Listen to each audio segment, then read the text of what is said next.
Salve, salve, senhoras e senhores! Como não sei que horas vocês estão assistindo a esse vídeo, já deixo aqui, como de costume, meu bom dia, boa tarde, boa noite, boa madrugada para você que me acompanha aqui em mais um episódio do seu e do nosso Aconteceu no Plantão, um quadro que eu trago algum caso inusitado, algum caso engraçado, algum caso divertido ou até um caso relevante para a gente debater aqui, para a gente fazer uma análise técnico-jurídica. Então você que estuda para concurso, você que é advogado, você que trabalha no meio jurídico, manda esse vídeo para alguém, porque com certeza ele vai acrescentar. Se você estuda para concurso, obviamente a gente vai fazer análise aqui importantes. Se você é advogado, advogada, a gente vai ter também muitas análises de relevância para sua atuação prática, para sua atuação na delegacia, em sede policial, que tem uma série de peculiaridades. Sim, você que é advogado, advogada criminalista, sabe que em sede policial há uma série de peculiaridades que você tem que saber lidar. A gente trabalha tudo isso aqui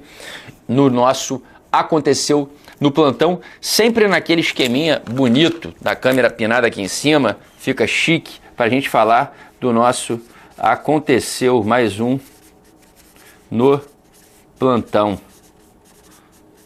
E o caso que eu trouxe hoje foi um caso que eu recentemente recebi na minha unidade policial para uma análise técnico policial, e é um caso sério, é um caso de um tema que tem sim um grau de peculiaridade importante, porque foi uma situação muito específica, mas que envolve, de certa forma, crime contra a dignidade sexual de criança ou adolescente.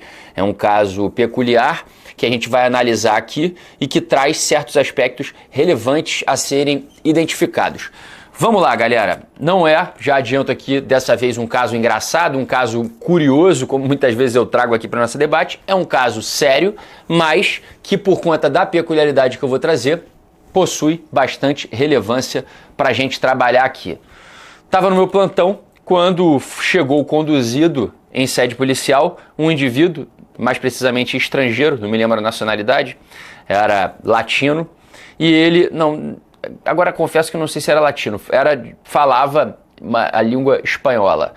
E foi trazido ao plantão, conduzido pela Polícia Militar, ele e alguns outros indivíduos, uma criança, a família dessa criança e, em tese, testemunhas deste fato, todos vestidos de praia. Tinham acabado de sair da praia do Flamengo, aqui no Rio de Janeiro.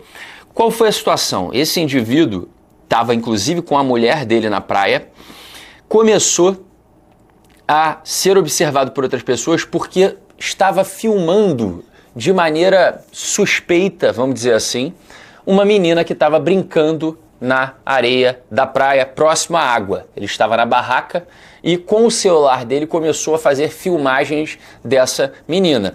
Repito, a mulher dele estava do lado, não reparou inclusive que ele estava fazendo isso, mas familiares da menina se tocaram de que ele estava gravando aquilo ali de forma meio suspeita.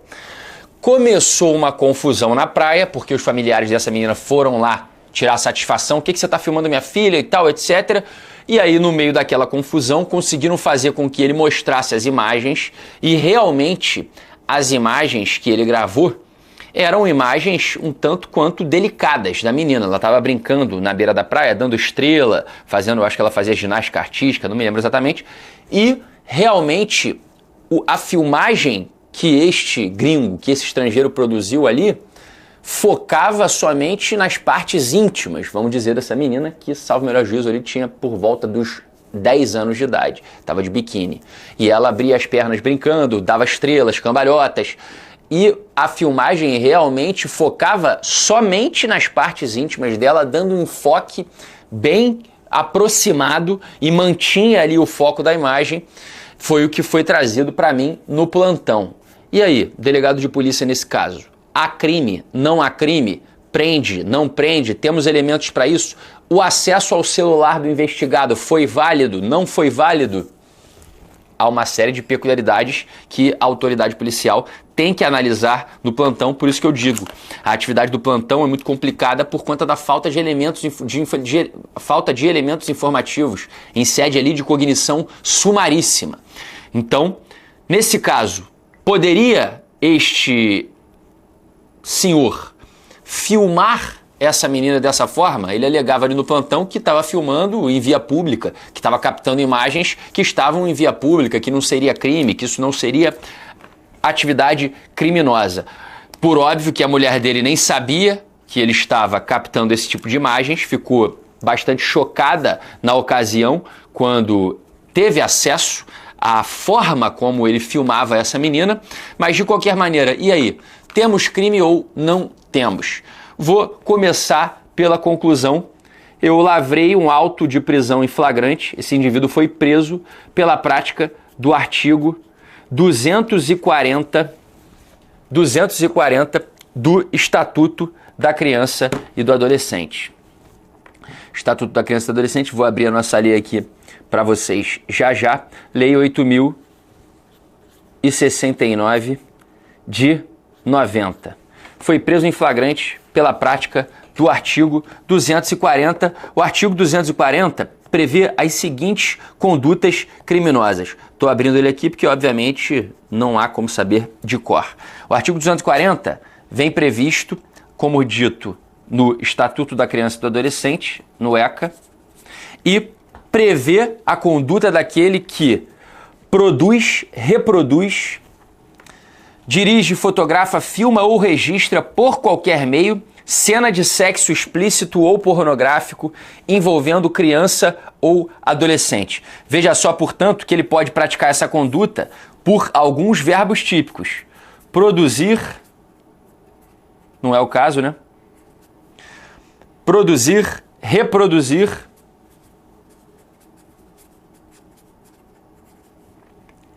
dirigir, fotografar, dirigir, fotografar ou filmar. Dirigir, fotografar, filmar, tem registrar também. Veja que são muitas as condutas, são várias formas de você captar por qualquer meio, cena de sexo explícita ou pornográfico, sexo explícito ou pornográfico. Isso daqui vai servir para ele captar cena de sexo explícito ou pornográfico. Isso aqui é muito importante, galera. Cena de sexo explícito ou pornográfico. Por que isso aqui é muito importante? Porque com certeza vocês vão me dizer: poxa, professor, mas ele não filmou a menina por cima da roupa? Calma que a gente vai chegar lá. Veja só, esse indivíduo pode praticar, é um crime de ação livre, porque é por qualquer meio, produzir, reproduzir, dirigir, fotografar, filmar. Ele naquela ocasião, ou registrar, filmou e tirou fotografias da menina em posições estranhas, vamos dizer assim, focando na genitália, focando nos peitos dessa menina de aproximadamente 10 anos, portanto criança, menor de 12 anos para a legislação, é criança entre 12 e 18 anos, adolescente. Nesse caso, ele teria praticado o artigo 240? Entendi naquela ocasião que sim. Por quê? Porque as imagens demonstravam claramente que o cunho daquela filmagem, que a intenção dele era libidinosa. Tinha ali, sem dúvida nenhuma, uma intenção de satisfazer a lascívia. O vídeo claramente mostra, ele não filmava simplesmente a menina praticando estrelas na beira da praia ou dando cambalhotas. Não, focava especificamente nas partes íntimas daquela menina. E aí você deve estar me perguntando: poxa, professor, mas aqui a gente vai fugir da elementar típica sexo explícito ou pornográfico. Porque uma menina de biquíni não está em cena de sexo explícito ou pornográfico. Aí que você se engana, porque é bem verdade que se a gente pegar a literalidade do dispositivo, não temos uma cena de sexo explícito ou pornográfica, mas a gente tem que saber que o STJ, mais precisamente a 6ª turma, no informativo 577, entendeu que fotografar, que era o caso, cena ou até armazenar pornografia, ou melhor, fotografia, e já se referindo ao artigo 241, não é o caso. Mas ele disse que fotografar cena de criança ou adolescente em poses nitidamente sensuais, com enfoque em seus órgãos genitais, ainda que cobertos por peças de roupa, e incontroversa finalidade sexual e libidinosa, adequam respectivamente ao artigo 241 e 242. Claramente aqui, o indivíduo fotografou esta menina de forma em poses que, ainda que cobertas pelo biquíni, tinham claramente finalidade sexual, tinham claramente finalidade libidinosa. Ele dava close nas partes íntimas dela o tempo inteiro e fotografava e filmava. Registrar aqui é até redundante, né, que dá no mesmo. Isso aqui é produzir, é para quem dirige a cena, fica aqui, ó, nessa posição e tal, tira a foto dela aí, seria mais ou menos isso. Reproduzir mais ou menos a mesma coisa. E dirigia também entra nessa mesma toada. Fato é que configuram os crimes do artigo 241 e do artigo 240 do ECA, 241B mais precisamente, quando fica clara a finalidade sexual e libidinosa. Quando fica clara a finalidade sexual e libidinosa de fotografia produzida pelo agente, armazenada pelo agente, se fosse o caso, com enfoque ali nos genitais, aí a gente da adolescente, ainda que coberto por peças de roupa, se as poses são nitidamente sensuais, sexuais e exploradas ali, e é explorada ali a sexualidade daquele adolescente, há a prática do artigo 240. Beleza?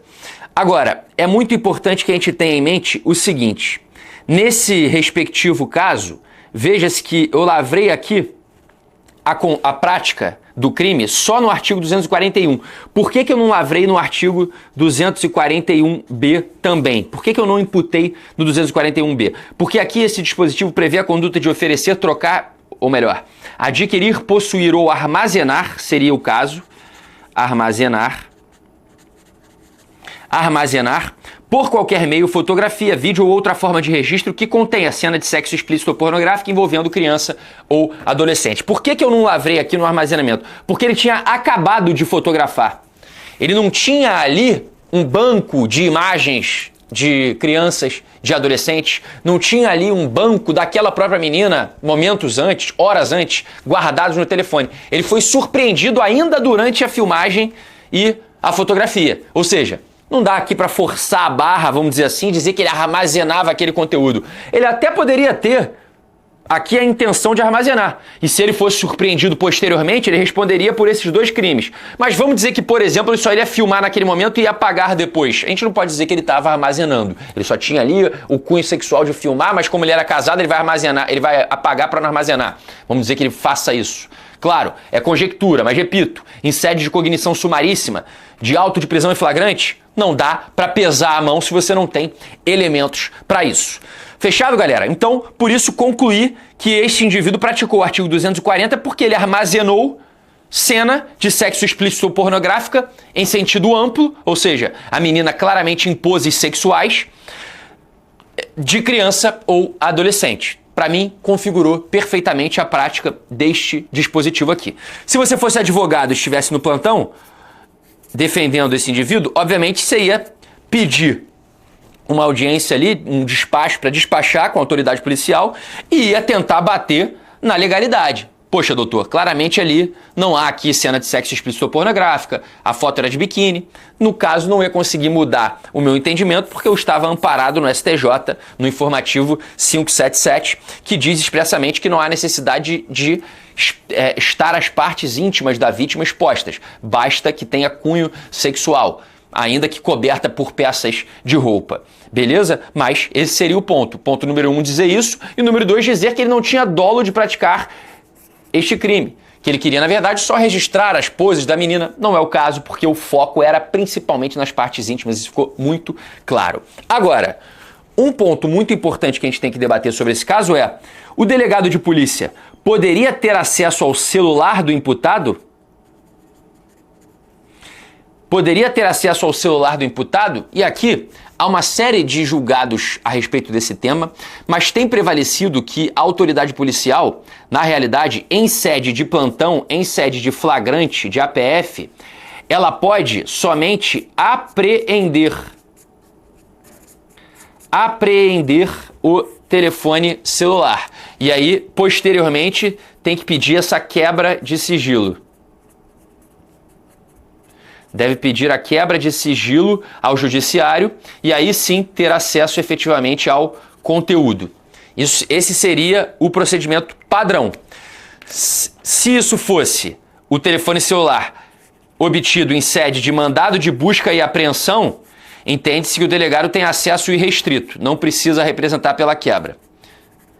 O acesso é irrestrito, ele pode acessar o conteúdo do telefone celular. Lembrando sempre que a agenda telefônica, ligações efetuadas e recebidas, isso o delegado pode sempre acessar. Agora, conteúdo de troca de mensagens, fotografias, né, aquele banco, o rolo da câmera do celular, isso em sede de flagrante, em tese, ele não tem acesso. Qual é a exceção? Na verdade, ele pode apreender.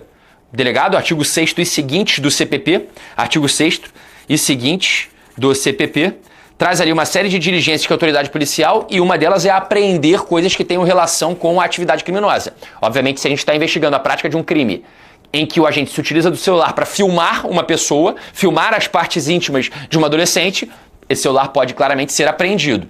Agora, o conteúdo, o delegado poderia visualizar ou não? Essa é a grande questão. Em regra, se tratando de APF, ele poderia somente apreender e posteriormente deveria pedir a quebra de sigilo. Mas faltaria aqui para o caso, se fosse somente isso, a materialidade delitiva. Como é que eu ia fundamentar que ele captou imagens de cunho sexual de uma menina se eu não tinha acesso a essas imagens? Mas aqui eu poderia buscar alguns subterfúgios jurídicos para isso, dizer que claramente esse indivíduo foi surpreendido praticando a infração, captando as imagens, e obviamente eu não poderia me cegar para isso, eu teria que ter acesso a essas imagens naquele momento, mas como aquele indivíduo pareceu colaborativo naquele momento, eu tomei um termo de depoimento dele e durante o interrogatório, com ele acompanhado inclusive de advogado, eu perguntei: posso ter acesso ao seu telefone celular? E ele colocou no seu termo de declarações, sim, consentimento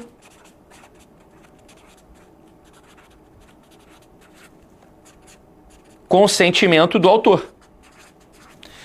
O autor do fato, ou o suposto autor do fato, consentiu que eu tivesse acesso ao celular dele. Como é que eu comprovei isso? Por meio do termo de depoimento, do interrogatório policial, assinado por ele ao final. Porque a prova, segundo os tribunais superiores, de que o investigado, o imputado, o autor consentiu em alguma diligência deve ser produzida por parte do Estado. E neste caso fiz isso por meio do termo de depoimento dele. Acessei as imagens e lavrei o flagrante. Se ele não tivesse permitido, franqueado o acesso às imagens, professor, como é que você faria? Neste caso, acho que fundamentaria na situação flagrancial latente, no fato de outras pessoas ali terem tido acesso. Eu poderia, inclusive, lavrar esse APF com base no termo das testemunhas,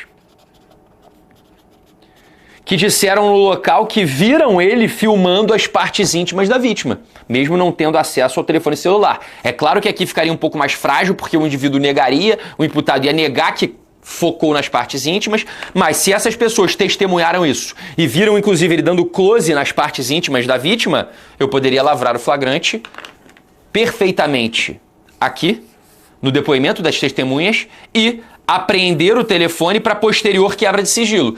Inclusive, subsidiariamente, na fundamentação da minha lavratura de APF, eu coloquei isso. Ainda que Vossa Excelência entenda que o acesso à imagem do telefone celular não seja válido pelo consentimento do autor, vale lembrar que testemunhas surpreenderam este agente filmando as partes íntimas da vítima. E isso é, por si só, razão para a lavratura do APF no artigo 240. Razão pela qual, neste momento, em se entendendo que esse consentimento não foi válido, a autoridade subscritora representa pela quebra de sigilo de dados. Mais amarrado que isso, impossível. Quando o delegado está atualizado, fica realmente difícil para o imputado, para o autor, para o investigado conseguir derrubar, quebrar a argumentação e fundamentação jurídica da autoridade policial. Fechado, galera? Espero que tenham gostado de mais esse episódio do nosso Aconteceu no Plantão. Caso curioso, caso grave, porque não se brinca com pornografia infantil, mas isso deu pra gente aqui uma baita história de Aconteceu no Plantão, com diversas argumentações e fundamentações jurídicas para você que é advogado, para você que estuda para concurso da área jurídica. Tamo junto e até o nosso próximo episódio. Um abraço!